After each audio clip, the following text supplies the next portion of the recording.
Nanawagan ang Mandaue City Hall sa mga nangita og trabaho nga mopahimo sa laing Kahigayunan ang Public Employment Services kun peso sa Mandaue City Hall, Molusad ug laing job fair. Karon kining Sabado, tibuok adlaw sa usa ka mall sa Barangay Basak, Mandaue. Matud ni Mussolini Suliva, hepe sa peso sa syudad, daghang mga overseas ug local employers ang nisaad nga mosalmot sa kalihukan.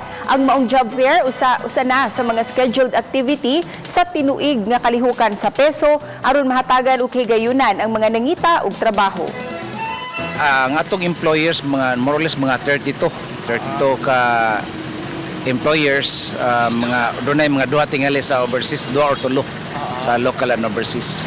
Ika-duha ni sa katong midterm nato nga job fair niya doon na patay umabot niya po nga katulog ikaupat nga job fair.